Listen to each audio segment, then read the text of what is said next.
Hello and welcome back, subscribers, to another Sunday speed paint and Sketchtober. We are going to... Hold on a minute, something's not right. Where did the pumpkin go? I put it right there and I repainted the whole... hold on a second, folks, I just need to fix the studio.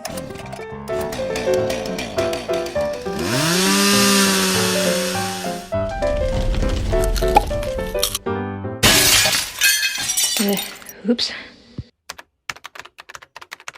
And done. That's much better. Welcome, subscribers and viewers, to the final installment of Sketchtober, picking up with prompt 23 puzzle.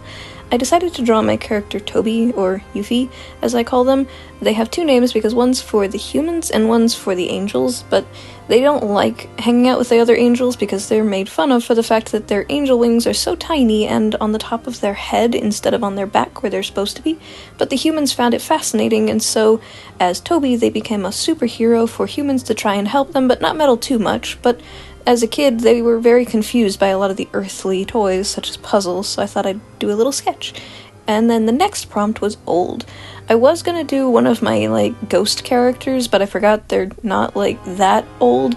So I thought, what else is old? A vampire. They're centuries old, depending on the backstories of many legends, so I thought I'd just draw a cocky little vampire guy who's just sitting on clouds who just had a snack. I'll let you decide who they were and whether or not they survived the altercation with this vampire, but they are, centuries old, cocky vampire who's just chilling up on the clouds and kind of blends in. Even though they don't like to wear the modern clothes, it helps them so they don't stick out like a sore thumb. Next prompt was River. This one I have mixed feelings about. I had fun making this, but at the same time the end result wasn't quite what I was going for. It is really hard to try to draw each and every single tree, so I tried using a tree brush stamp, and then I was like, okay, how do I change the lighting? So I messed around a lot with this one, and I didn't get the perfect result that I was going for, but close enough for what I was aiming for. This is mainly for practice for my Webtoons pages, because I'm gonna have to be drawing stuff like this pretty soon. So it's a 50-50, but let me know what you guys think. Next we have number 26, Split. Now this one I had a few ideas, but the one that stuck with me the most was just drawing myself.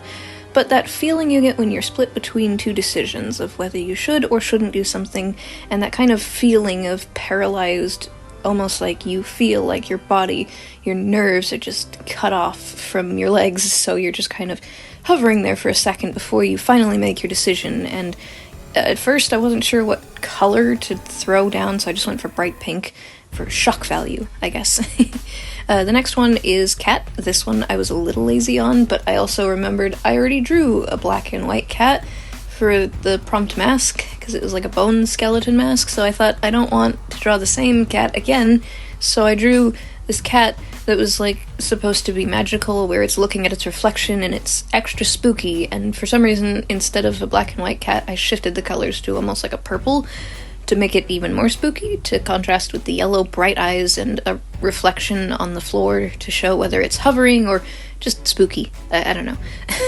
The next prompt is Backpack, and again, these prompts, if you're struggling with doing any backgrounds or objects for your characters for a comic, highly recommend a challenge like this, because I could tell myself, oh, I'm gonna practice backgrounds, or I'm gonna practice proportions of objects to my characters and stuff. No, this was more helpful for me to just draw these individual items and individual backgrounds, because it was more fun to individually work on a set piece that I could throw in as a prop. You might have noticed there's a jack-o'-lantern on the floor, and you'll notice that that's one of the prompts, and yes, that is the same one. So you might see some of these sketches from my Sketchtober book appear in some future works, or I might utilize this digital sketchbook method to kind of help me and have these assets. And as an example, prompt 29 was Treat, and I wanted to draw more bakery sweets for future scenes, where I might do something more candy related for February, for a story time, because I want to actually do more story times. So this is something that I want to get better at, and this has been a journey that's been helping me a lot.